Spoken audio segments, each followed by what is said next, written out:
Hey, this is Scott Ferguson, mental conditioning coach with Time to Shine today. And if you really want to learn how to level up your life, you should be listening to the On the Blue Line podcast with my good friend, Wayne Mulder. Let's level up.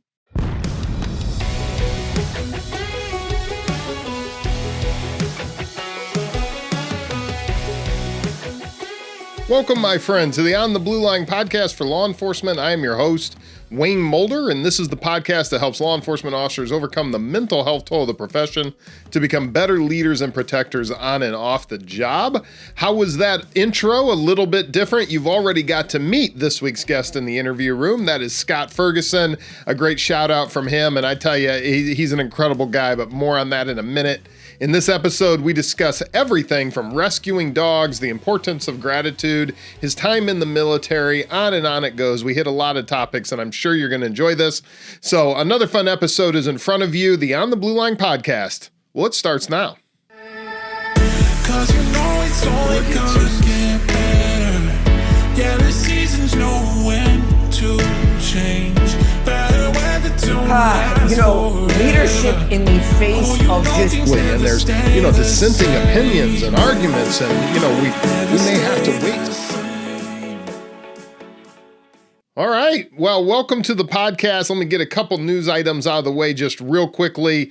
We've been releasing a morning roll call every week. They come out Mondays at 0500, and it's available on all sorts of platforms. But if you just want to go to either the YouTube page or the Rumble page or to the website, ontheblueline.com, be sure to check out the other podcasts. So right now we have morning roll call comes out on Mondays, and we have the interview room that comes on Thursdays. And I've got something in the works that I am hoping I will be able to tell you about in about 2 weeks plus or minus that I think you're going to enjoy as well. So that is coming. The only other things I want to quickly mention to you is be sure to follow us on Twitter or X or Twix or whatever you want to call that platform.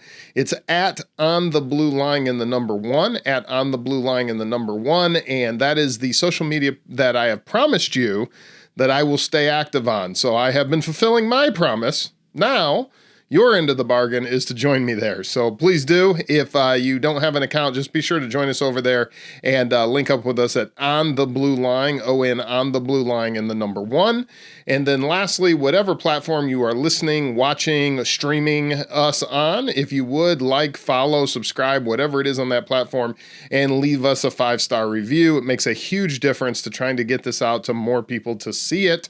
And I really appreciate the positive feedback from each and every one of you. So this week's guest, Scott Ferguson, needs very little introduction.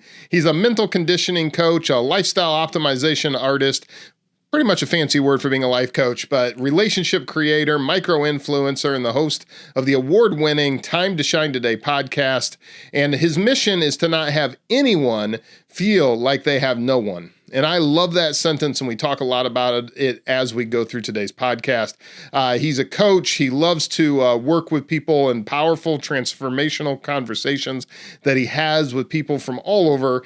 And he is highly sought after by people in the entertainment business to tell his story, which he actually shares a little bit of here, and I know you're going to enjoy that. He calls a lot of his insights knowledge nuggets, and I had the privilege of being on his podcast, and now I've had the privilege to sit down with him and get to ask him the questions, which is what I bring for you today. So without taking any more time, here's this week's guest, Scott Ferguson. All right, Scott, welcome to the show.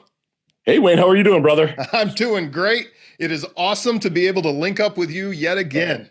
I know it's like back-to-back weeks. Kind of back-to-back weeks. Well, your show just dropped last week. You absolutely killed it. Fantastic. Thank you. And I'm sorry, I have to say 4,800 downloads so far. That's pretty damn good, man. So I really appreciate you coming on, man, dropping those knowledge nuggets. Well, and I'm blessed to be here, man. Scott, every time I've had the privilege of spending time with you, it's been absolutely not only an expansion of knowledge and education on my end, but it's just a good time. And for that, I thank you. So no, I appreciate you because I'm just standing on the shoulders of giants and passing forward what they give me, dude. That's all any of us can do, right? It. Absolutely. Well, let's start with my easy questions. These are the softballs, if you would. Woo-hoo. Is it coffee or tea? I'm a coffee all day. Yep. Coffee all day. Now, is it black or do you add something to it or a specialty coffee or what's your thing, Scott? I add stevia and every once in a while I add a little kratom. to it. It's a leaf that's found in Southeast Asia. That's helped with PTSD, which I've dealt with, and also other veterans. And kratom is relatively new. It's 100% legal, but it's kind of really helps with focus. Takes away a lot of the pain in your body. Okay. And I do, I add maybe just a third of a teaspoon of kratom in with like a packet of stevia. There you go. It's not that junky stuff. Stevia is actually the monk fruit in the sweetener pulled from the monk fruit. Yeah. Right. Not some chemical conconcoction that they dream of. Yeah. Yeah. I don't believe in ultra high process anything. If my grandma couldn't make it in the kitchen, I try not to eat it, Pretty wise. Yeah. Where's your favorite place to have that drink?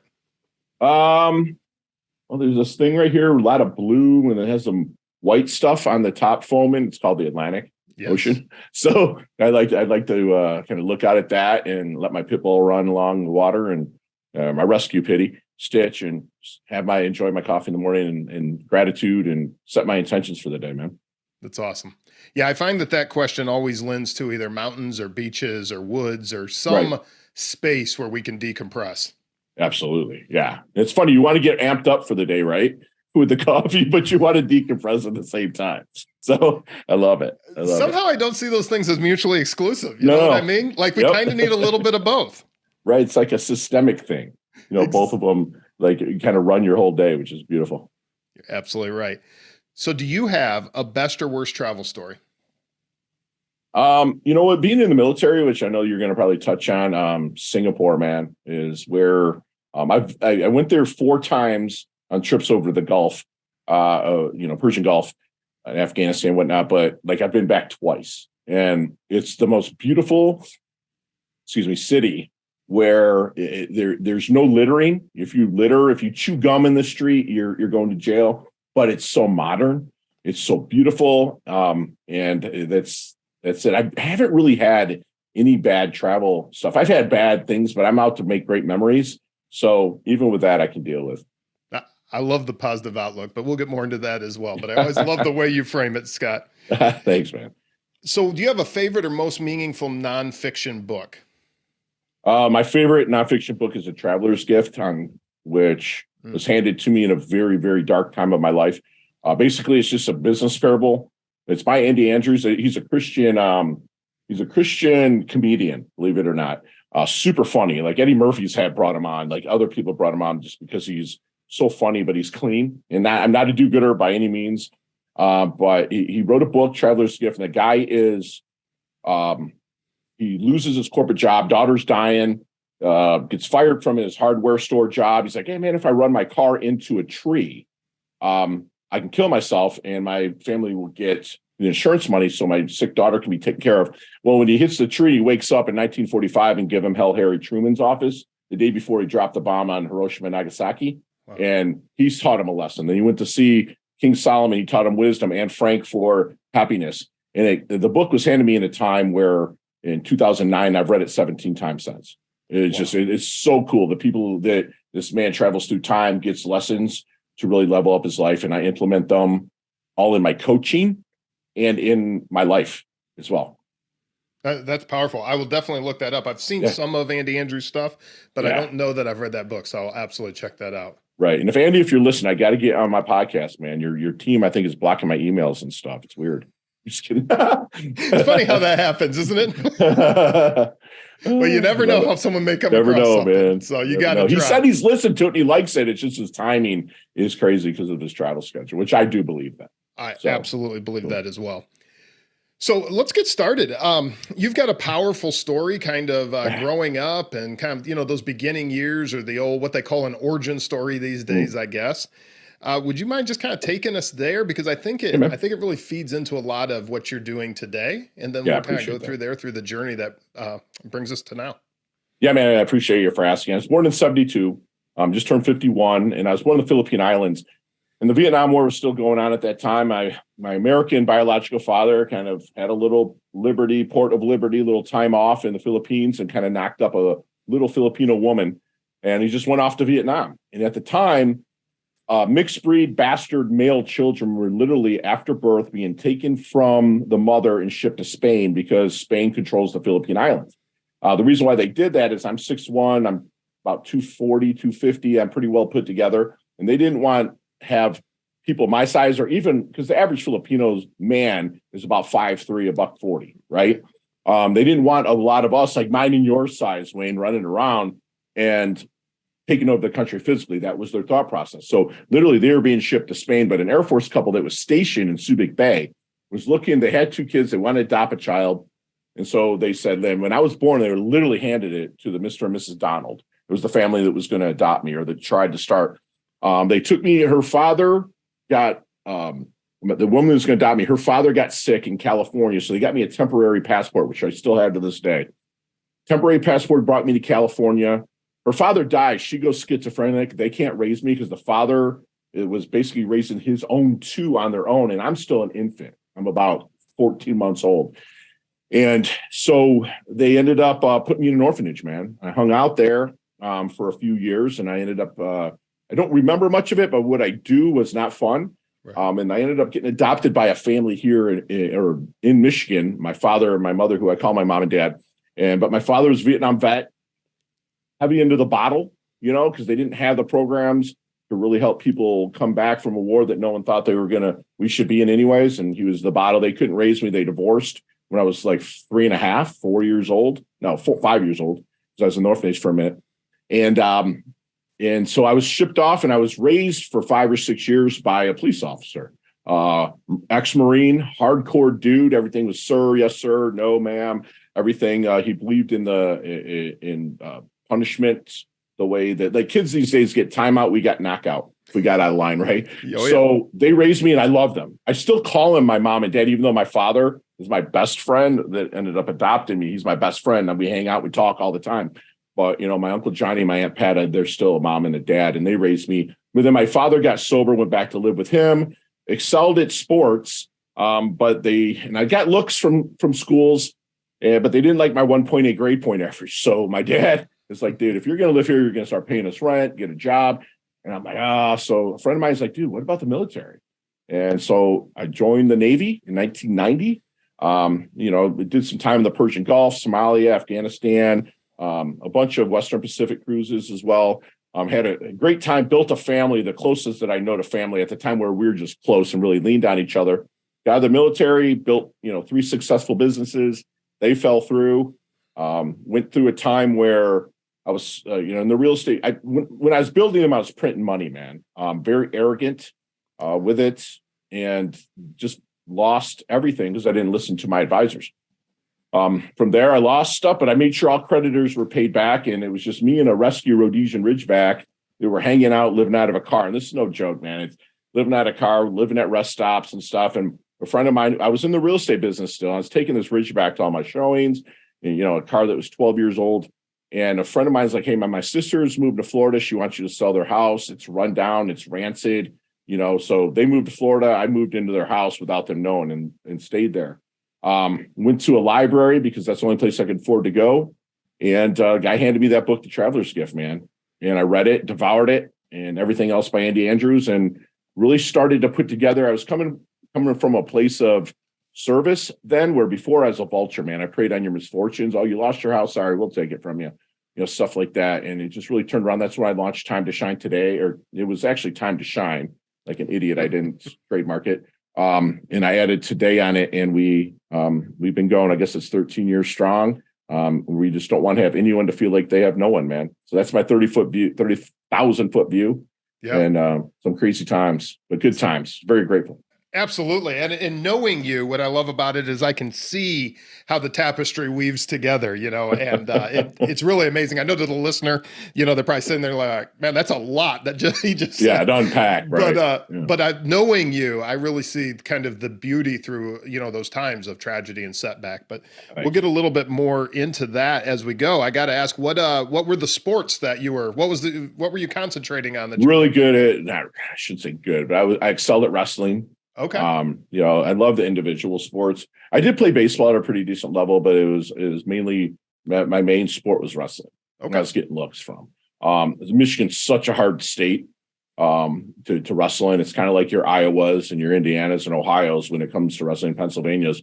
And it was like I never won a state championship, but I came damn close, and it taught me, when you're wrestling, you stand alone. There's no one to pass the ball to. There's nothing. Like, you and I could be wrestling partners. Like, I could wrestle a weight class above you, and we're going at it all day. So there's a team aspect. Yeah. When I walk out in that mat, or you walk out, I can't help you, no matter how much I want to.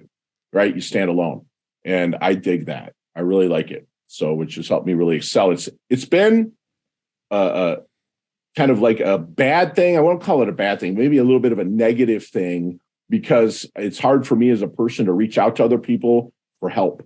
And a lot of that stems back to individual sports, man. You know what I'm saying? So, but I've gotten better. Absolutely. I was going to say, and there's pros and cons to that, because I think there is sometimes a strength in that individualism, right? In that ability to find something deep within ourselves, to push through and so forth.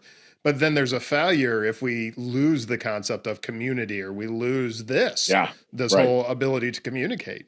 Right. And I found an awesome jiu-jitsu family up in Michigan, and then another one here in Florida where I can still compete. I'm 51 years old, still getting after it. But again, it's just that family and building that solid team around you and supporting them is they're going to levels that are just going to blow mine out of the water. But still, they're there for the old man to get on the mat and compete as well. So it's kind of cool. Yeah. Another takeaway. Well, let me first ask. So during your time in the service, and speaking more from a philosophical standpoint, is there any lessons that kind of came out of it? Like, we're talking a little bit here of teamwork. We're talking about some of these existential concepts. Because it seems to me like that was kind of a turning point in some ways for you. You go into the service. So what were some of those lessons that you kind of gathered during those years? The biggest lesson that I really learned, there's two things. One is, don't take life too seriously. You'll never make it out alive, right? So in the military, there's a lot of downtime. All you see on TV is let's go after, let's get at, kill the bad guy and whatnot. There's a lot of downtime. And during that downtime, you have a lot of time to think. You start thinking about the negative things. So I had some really great people that I worked for in the military that said that, and come to find out it was a one-liner from a funny movie. But it was it's something that really stuck with me. And the second thing is, like, I was raised really Christian, so I rebelled against Christianity and faith in God. And I'm not a holy roller, Bible thumper, but I have a relationship with my God. And when you're lesson that I learned is you can get a really big ego during that time. And I've learned henceforth, and even with my clients and coaching them, is everything you want that's good is close to your creator, right? Whether it's making money, love. And the further I got away from my creator, the bigger ego I got. So, edging God out, EGO, right? So that's what I really learned is, another senior chief had said to me, man, ego, he wrote edging God out. I was like, wow, it could be your creator. So it could be eco for some people, edging your creator out. I don't want to go, with my faith, but ego was a big thing that I dealt with, that the military helped me put in check and get me closer to my creator, man.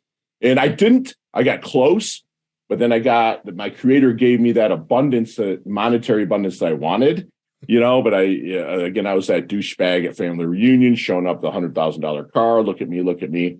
But I was still edging my creator out again, by not staying close to him, for really being thankful for the abundance I have. So lessons learned along the way, man, both of those, don't take life too seriously. You're not making it out alive. Right. And two, just don't edge God out, or edge your creator out.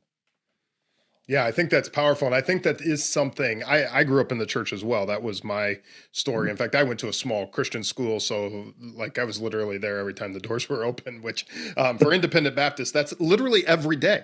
And so, I was there all the time. And I was raised Southern Baptist, bro, in Michigan. So you are, you understand. Yes, sir. Yes, sir. And my whole family's from the Bible Belt, we'll call it, in where Alabama touches Georgia and Tennessee. Right in the Smoky Mountains there. And they were sharecroppers that picked cotton. Said, oh, there's these big three thing going out, Chrysler, Ford, GM, let's all drive north. Right. And then all those people that went to work for the big three, they started planting churches, and every third church was a Southern Baptist church. Very from people. Yeah, it's crazy, bro. And around the Detroit area, because I know you have, family on the west side of the Mitten, right. But the east side, where Henry Ford started building out the $5 workday back in the day and whatnot. You have a lot of Southern Baptists there, brother. That's fascinating. Yeah, on our side of the state, it was more the Reformed Church that was Yes, sir. all over Yep. Western Michigan there. And Right. then where I actually grew up was Northern Indiana, down the Fort Wayne area. And in that area, we went to an independent Baptist church. But I found myself going through that same cycle that I think sometimes there's a danger, and I use that word cautiously, but there can be a danger when you're around it all the time to not realize how much you need relationship. And so, you have a lot of information, but you don't really have that relationship. So then you graduate, or, like you said, things can be going really good, or you're just, not going bad, and you don't realize what you need until, Lord forbid, a crisis comes, or a wake up call comes, or some moment comes where you're kind of forced into, like you said, that whole ego and my edging got out. Yeah, absolutely. So the other thing from your story I wanted to quickly touch on before we go on is clearly your love for strays has been a long time love since you mentioned the Rhodesian Ridgeback. Mm-hmm. Yeah.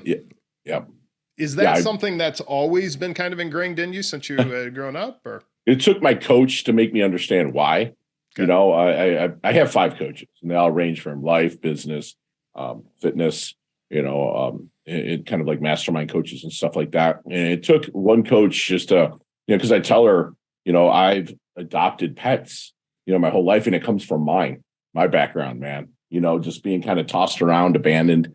And I always had someone there for me, but I can't help enough of them. Susan and I spend a lot of time at Peggy Adams Animal Rescue, during when Ian hit the West Coast. I went over there and grabbed up dogs and took them to our shelters here. And the best part about it was like taking when the owners were searching for their dogs, putting them in a van and then taking them back to the West Coast of Florida and having them reunite and stuff. So yeah, man, I've rescued my last 3. Rhodey was a Rhodesian Ridgeback that I got. Ridgebacks are the ones that hunt lions, right? And they also are fearless. So this douchebag community in Flint, Michigan, I don't care, I'll call it out, was using them to fluff up and get pit bulls riled up before their fights. And he had just really messed up. So Rhodey is my dude, and now I have Stitch, my rescue pitty. And Rhodey lived to 16. I was like, I'll never get another dog. Nah, whatever, dude. Stitch was in my house 7 months later, and he's just awesome. He's taken over everything. And I got 2 black rescue kitties that, one of them Susan found behind a restaurant that she works at. And the other one I adopted because I wanted a friend for, and another one for Stitch. And my mom had passed away, and her name was Diana. And that was my mom's name. And she has the exact same personality as my mother. Awesome. The one that adopted me. So she's ornery, but very loving. That's lovely. Yeah. Yeah, no, animals are powerful. And I love, that's one of the things that really I love about your story is, and we'll get to it as we kind of go through this, but it's so much about taking what some would interpret as a tragedy and really having a heart for service for others. Like every time I'm around you and we have these conversations, it's if the listener takes anything out of this conversation, it would be, to me, something of introspection, something of having a moment, say, where am I making a difference in the lives of others? Because I think so many of us miss the mark by, like you said, ego or, our own, we just get so myopic in our viewpoint that we fail to see the bigger picture, and that the bigger picture is others. Right. And I appreciate you saying that, man. And like yourself, like I strive to plant trees that no one's going to sit in the shade of, or that I'll never sit in the shade of. Yeah. Right. And have it like kind of be an evergreen thing. That's why I grow Time to Shine Today from a micro scale. People have asked me, hey man, do this big and that big, because I'm boisterous and I'm loud and I can carry a stage and stuff. But, I do have 165,000 plus subscribers, right, at the time. And they actually opened my emails and stuff. I'm blessed for that. But I don't think that I can have that shade for the world. I want to just have my part of it. And if it stretches and stretches and stretches, that's fantastic. Because, greatness, greatness is starting something that doesn't end with you. Yeah. If that makes sense. You know what I'm saying? And I guess maybe, beginning something that doesn't end with you. And it was something that I probably picked up in one of my readings along the way, but it always sticks in there is, what does the future look like from this for other people when I do stuff. I wish I would have made that, asked myself that question on some of the stupid stuff I've did in life. But you and me both, brother. My God's got a plan, man, and I just kind of go by it. So absolutely. Absolutely. So you touched on it just a little bit, but you are a self-proclaimed or self-labeled real estate junkie. Yeah. What kind of led you into it? I mean, clearly once you mentioned the one house and so forth, but obviously at some point you just kind of fell in love with it. Yeah, man. It was, I was kind of squatting in that house when I owned over 100 properties, 114 to be exact, with investors. And when I got out of the military, I was personal training people. And, one of the, it was a really super high end personal training studio where couldn't just go there to work out. You were assigned a trainer. And I was assigned these very wealthy trainers. And again, I love my father, but he worked on the line at General Motors and didn't have that prosperity mindset. It was never passed on. And I would listen to these guys talk and pick their brains. And, this gentleman, Gary Shapiro, who is a Jewish man in Michigan there. And he said, "Hey, kid, we'll find us a property. If I like it, we'll buy it." Because I'd always ask him because, not only was I personal training, but I was bouncing at night. So I'd get home at 2 a.m. and hear these, no money down, buy real estate. And I'd talk to these guys about, I'm going to do it. They're like, "No, you're not. It's illegal. It's sin in Michigan. Don't even think about it." And then Gary's like, "Listen, kid, find us a property and I'll buy it and then teach you how to do this." I'm like, all right. Because I turned his life around from a personal trainer point of view. His wife was attracted to him again, all this stuff. So I would bring in properties that other realtors would give me. And he's like, it was like that scene when Charlie Sheen walks into Michael Douglas in Wall Street. Yeah. And it's like, he's like, "Oh, that's a dog with fleas." Basically, he'd be like, "That's junk, that's junk." And I showed him one, which is in Ypsilanti, Michigan, where Eastern Michigan University is. And he's like, "This is it. Let's buy it." And I'm like, "Really?" He's like, "Yeah." And we still own it to this day. And that was 1999. Okay. So we've converted it, and now it's just a graduate kind of thing. It has 4 rooms in one place in the common area. And that just kind of snowballed into other real estate. And I became a real estate agent, a pretty decent one as Detroit Tigers realtor, Detroit Pistons realtor. And I love real estate. Real estate to me is kind of like your high school girlfriend, maybe, where you'll always love her. Maybe she was your first, if you know what I mean. First, and all kinds of different ways. You'll always love her, but you're just not in love with it like you used to be. So I'm still a junkie where I'm looking for deals.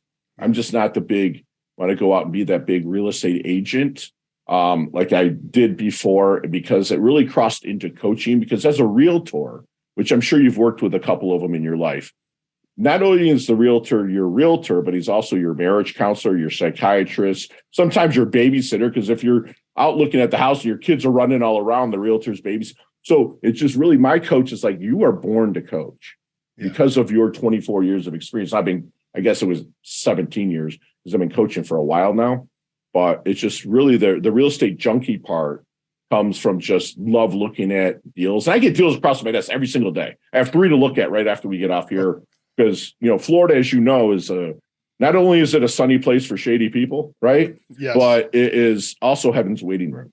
So people a lot of times save up their money to move here and die or pass away. Maybe that sounds mean, but they move down here and they pass away. And sometimes their families are estranged, or they don't want to come down to Palm Beach area because they stop at Disney. Yep. So I can really pick up good deals through probate attorneys. So I still look at deals every day because they know I'm cash. I have investors. They're looking for really good returns. So yeah, I do look at deals every day. I'm just not as in love with it as I was. So maybe I'm a recovering real estate junkie. Maybe that'd be a better way to put it. But no, I find it fascinating. Let me ask you something. When you talk to real estate agents and so forth, you talk about this idea of work-life balance, and you've done some coaching and stuff for real estate agents. And I thought there may be some applicability there to law enforcement as well, because it's another one of these professions that can very easily take over your life with the demands and so forth that you have going on. So when it comes to things like time and mastering your scheduling, mastering your time and work-life balance, what are some of those knowledge nuggets, as you put it, that you could give us on those areas? I don't mean this disrespectfully, but balance is junk to me. I don't believe in balance. I think balance, if you put a scale and you put 10 pounds on one side, it's unbalanced, right? But if you put 10 pounds on the other side, it's balanced, and that's called 0. It's nothing to it. Me, I live from a life of harmony. A quick plug to the new book coming out, Harmonic Hustle. I'm just kidding.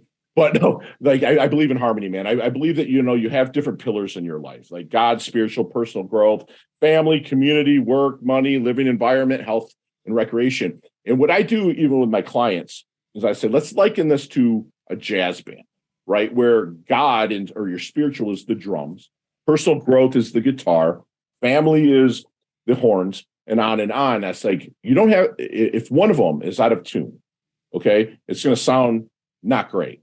And I'm not asking them to be Beethoven or Eddie Van Halen or John Bonham on any of those instruments. Yeah. Well, I just want them to really work to bring it back into harmony to make it sound good, right? Because you're always going to be off balance. There's no way ever will you be fully balanced. There's no way. Absolutely. Because you could have something where you're at your job, which is, people, back to blue, please. Anyways, like you're at your job and you're thinking you're just going to have, I'll pick up Tommy for T-ball. And then something happens. And, you said something in the podcast with me is that you are the only good thing in someone's worst day. Yeah. You know what I'm saying? And that is a privilege for a police officer. But that just threw that balance out the door because you ain't picking Tommy up. Absolutely. For T-ball, right? So balance or harmony would be like, hey, babe, listen, man, this is what's going on. And if your family's right, babe's going to say, hey, you know what? I'll call my mom. I got you. Right. So it's just, I really believe in a harmonic life versus balance. But a knowledge nugget that I would have is take those 8 pillars, liken it to whatever. Maybe you're a heavy metal band. I don't care. Maybe you're a church choir. Well, I don't care. But make it something that each one of them has got to stay in step, or you're not going to sound great. And again, I'm not asking you to be perfect at them because nobody can except for the man upstairs. Right. So that's what I do is just find that harmony in life, and things will start to click. And with my coaching, it's nice because clients that I wish they'd fire me after 3 months because I don't feel like I'm doing a good enough job with them if they haven't fired me. But if they stay on, they'll be like, hey, I'll just ask them. They know me well enough. Like, what pillar are we tackling with our conversation today? Yeah. Right. And finding out that the pillar that has to do with personal growth really is stemming from their spiritual side. Right. So the other instrument, you think that guitar is out of, but it's really the drums. And that's what I love about coaching, because I get to really get to the root and the behind the scenes of what's really going on and then help them tackle it. And I'm not a consultant. I don't tell them what to do. I believe that everybody knows what they want, but they don't know how to talk themselves into it. Right. Yeah. And, the problem that you have, the challenge that you have that resides inside you, Wayne, is the solution is right next to it. So a coach like myself, I'm going to work with them, and I'm not a consultant. I'm not going to tell them what to do because I don't want you coaching you, Wayne, and then you go and say, Fergie, that just sucked. It didn't work. But if you come up with it through our conversation, you're going to do everything that you can to make that work. And if it didn't work, we work together to readjust. Kind of like when Tom Brady would go sit on the sidelines with Josh McDaniel, right? And just look at that. He's his coach. He's not out there in the field doing it for him. I'm not up there playing your drums, your guitar, your horns, but we're going to plant seeds and make sure that you're ready for whatever comes out. Yeah, no, that's great. I love I love the name you use, lifestyle optimization artist. I think that's a great way of saying life coach. Bro, it's funny because they'll introduce me like that on stage and people roll their eyes and stuff like that. They're like, you guys like that? It's a fancy word for a life coach, and then they just laugh. And so I break that ice because, again, you and I are big dudes. You know what I'm saying? You're pretty well put together. You're a big dude. I'm a big guy, pretty well put together. And we walk into a room, people are going to be like, whoa, is he a jerk? Is he a bully? You know what I'm saying? If I can make them laugh from the get, it's over. You know what I'm saying? I build relationships by that. It's not self-deprecating, right? No. I'm just making a little fun of myself because I feel that I'm really good at what I do. Yeah. Right. And I feel that I'm really care more about your success than really me being successful, because if you're successful, the success is automatically going to come my way, period, no matter what. Absolutely. And humility is not self-deprecating. Nope. And if you come to things in a humble approach in, having that mindset when you enter the room or when you step on stage, or even when I'm in uniform coming into a scene. Bro. If you bring that into it, now obviously there is, it's a little different. There are times where you have to, command presence and all these things come into play. But from a day-to-day perspective, like you said, a little humor, a little bit of being able to, speak diffuse in a human the situation. Absolutely. It can make police officers, I want them to be, I'd like them to be humble, but if they're not, I don't care. You know what I really don't, because if they're cocky or whatever, I give them a pass. Same with firefighters. I just do. It doesn't mean, I make 2 New Year's resolutions every year, man. 1, I'm going to make someone smile every day, period. Right. I just won. See, I just got it. Right. 2, I get, unless I've hurt you, disrespected you, or owe you, I give 0, what's about what you think about me. Right. If as long as I did not disrespect that guy in blue, hurt him, steal from him or whatnot, I don't care what he thinks about me as long as he's doing the utmost of his job. And if his demeanor is made up of that, that's great, of being cocky in a sense. Right. I think as they get older, they become more confident than cocky. Agreed. It's like that movie Colors. I don't know if you ever saw that movie, but with Robert Duvall and Sean Penn, it was in the 80s. And like, Sean Penn was just raw. And Robert Duvall's like, no, dude, this is what's going to happen. Exactly. So it was awesome, man. And I've seen that cycle. I like how you worded that, because that's exactly true. Confidence is what kind of takes the place of that cockiness, especially as you age and so forth. Yeah. Right. Yes, sir. What does level up mean to you, and how are you actively doing it? Level up is funny because you're only a few years behind me, Wayne. Do you remember Sega, the game? I do. Like Nintendo and Sega were the big ones, right? So when I was in the military, I was all about working out and just doing ruck runs and just getting after it every day. And the fellas that I worked with, because I was never physically gifted. A lot of the guys I was with were very physically gifted. And I'd be like, I got to go improve. And so like, hey, man, just sit here. We're going to play some Madden 93, since I'm aging myself, right? We're going to level up. I'm like, you losers level up. I'm going to go out and do the real level up. So that's where it really stemmed from. This is back in the day, where, I'm leveling up. I've said it my whole life. Wow. And leveling up to me now that I'm 51 is, am I following the protocol daily from my morning routine throughout my days, how I handle clients, how I do this interview to beat that guy in the mirror from yesterday? Because he looks a heck of a lot different than he did in 1993.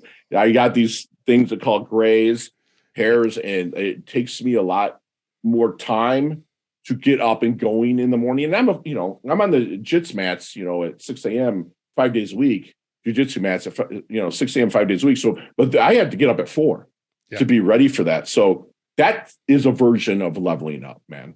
But really it's just beating that dude from yesterday, because every day that goes by, he's going to look a little bit different. But if I can stay ahead of that dude, that's me.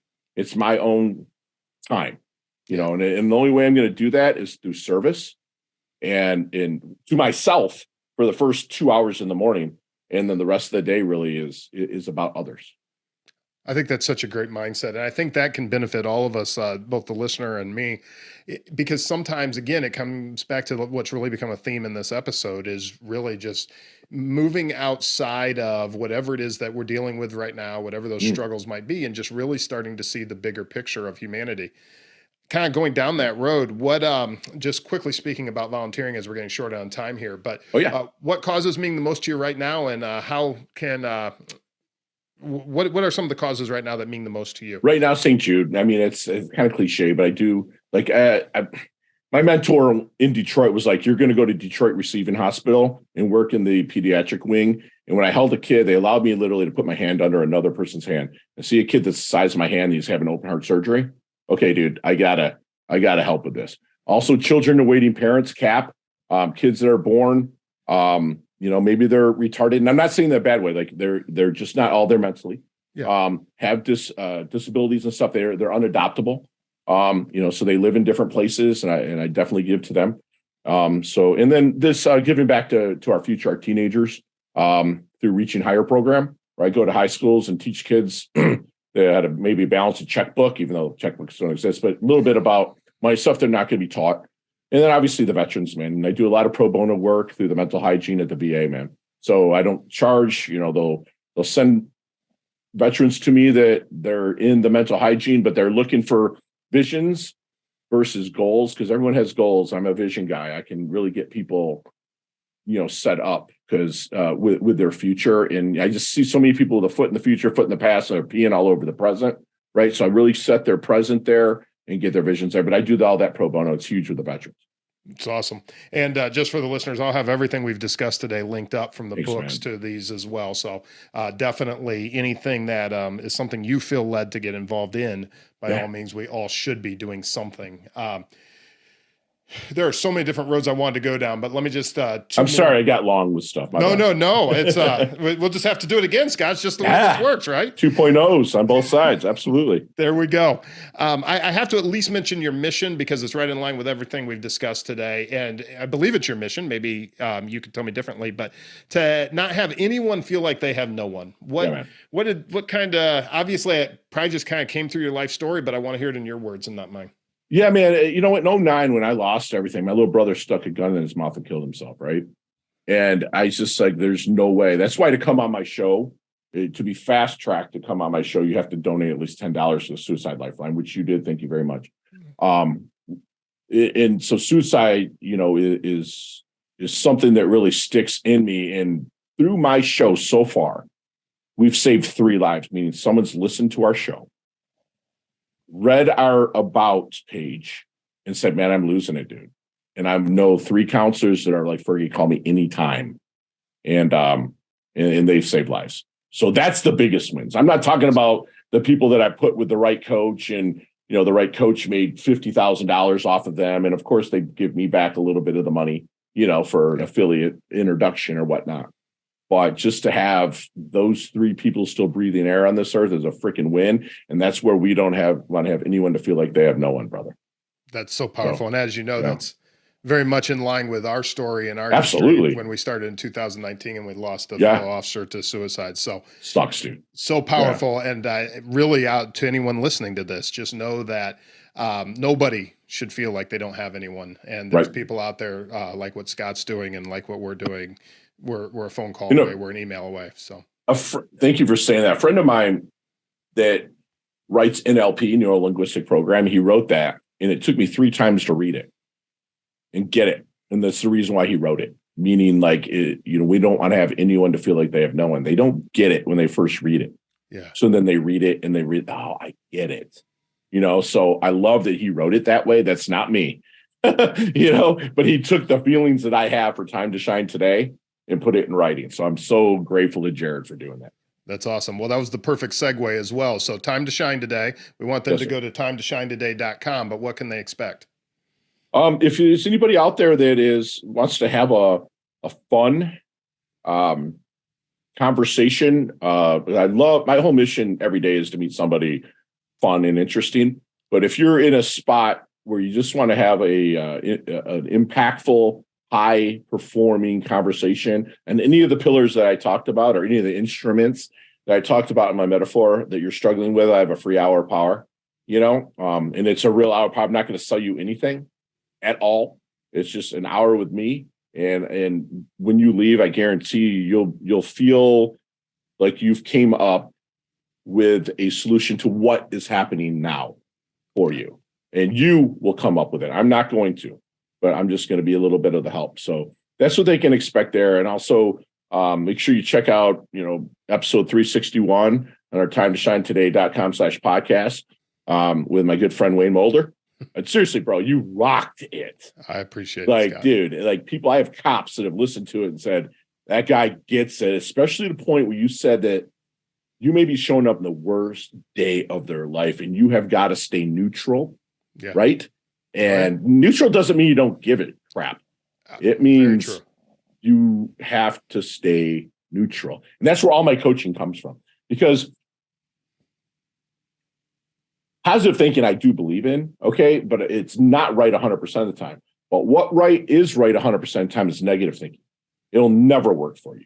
Right. But if you can stay neutral, that's why, I said a foot in the future, foot in the past, and pee all over the present, man. When I coach people in person, I go out to their car and I sit in it. So that rearview mirror, that's your past. This dashboard, this is your future, and this is where we're going. We ain't getting anywhere. So you put that seatbelt on, hit the start button, and that's where neutrality is everything. You have to go neutral if you want to get through any situation. That's a completely different way, I think, than how most of us look at it, and yet it's so powerful. It's the way, man. It's awesome. just is because you look at anybody. I'm sorry we're going long, but if you look at Tom Brady, bro, and I'm not a fan of Tom's, okay, just not, but I respect him.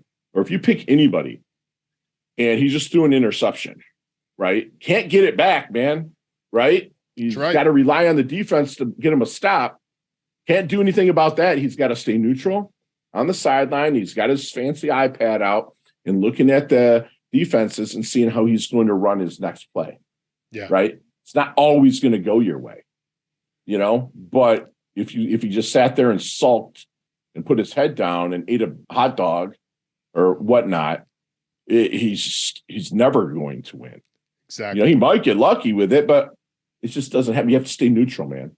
Neutral doesn't mean do nothing. The engine's still running if you put it in neutral. Yeah. It just is, so you're just saying, okay, man, usually you get lost. You don't sit there and cry like a baby. No, you stop, you put it in park, you hit your GPS. Where are we going? Yeah. No, that's neutral. That's a great way to look at it. And you're so right when it comes to the negative side, because I found myself in the past, finding myself in that area where you're right. Nothing positive comes out of negativity. No, but if we can get ourselves to this point of neutrality that you're referring to, what a powerful way to look at it. That's it. What's next for you and your mission? I just want to continue doing it for the intention, not the attention. You know what I'm saying? And just make sure that I'm living every day doing scared stuff that makes me scared, I guess. Yeah. And, just consistently meet fun and interesting people. And whoever I can help along the way, I'm wide open for it, man. It's awesome. All right. My very last question that I ask everybody that comes on the show: what is the one takeaway, the one thing that we all, typically law enforcement officers, because they're the primary listeners, but what is the one takeaway, the one thing that we all can do that's going to make a difference in our personal lives? I would say to be absolutely a gajillion % grateful for things and put it in freaking writing. My clients are required, if not, I fire my clients, to do a gratitude sandwich every day. And what I mean by that is the first line is set your intentions for the day, right? The second line is your concerns for the day. Third line is who you're going to send good vibes to, right? And the fourth, and I have them list 14 things that they're grateful for. And they've got to do the gratitude after they put everything else down, because there's no way your senses can be truly locked in and happy. You can't be grateful and unhappy at the same time. It's impossible if you really get into the gratitude. Yeah. So, I list 14 things. You're in my gratitude log, brother. 13 things you're really grateful for. And then you write a little love letter to yourself. It says, it'll be like, Wayne, you're kicking butt, man. You've made your rank. You go out, you have a safe day. See you when you get home. Kiss your kids. Love your wife. I love you. I write that to myself. Scott, you rocked it. Or Scott, you lost a big deal yesterday. Coaching client went bad, but that's okay. We're going to come back, do this, and this. I absolutely love you. And so gratitude is absolutely huge. And it sounds foo-foo, but when you start doing it, and you start seeing things, bro, and that puts you closer to your creator, right? Oh, absolutely. But you get closer to that, the creator's like, here, have some more good stuff.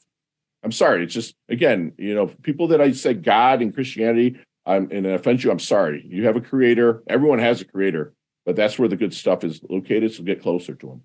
So true. Best way for people to connect with you? You know what? We have a direct line at Time to Shine Today, man, at 561-440-3830. Or you can visit our consistently revamping website that actually stinks, but it's going to look good here in the next a little bit at timetoshinetoday.com. And then also there will be a link, timetoshinetoday.com/hop, which is for Hour of Power. and you can go to timetoshinetoday.com/hop, and you can get a free, no selling hour of power with me. We're going to talk about whatever part of pillar that you feel might be cracking a little bit. Perfect. All that, if you guys just go down to the show notes, it's all down in there. It takes you Thanks, right to the page and let you connect with the great things that Scott's doing. Scott, truly, I appreciate it. I always have a great time when we're together. Thank you again for coming on. Appreciate your guts, man. I love your guts, brother. Thanks, man. Thanks. So I hope you enjoyed that podcast. Scott, I've had the privilege of knowing for a while now, and I've had the privilege of having dinner with him. And he is such a great guy and always positive, always uplifting, always upbeat. So just a wonderful guy, and I hope you really enjoyed this podcast. Thank you for watching or listening to this week's podcast on whatever platform you watched it on. If for more show notes, what we're doing, on theblueline.com.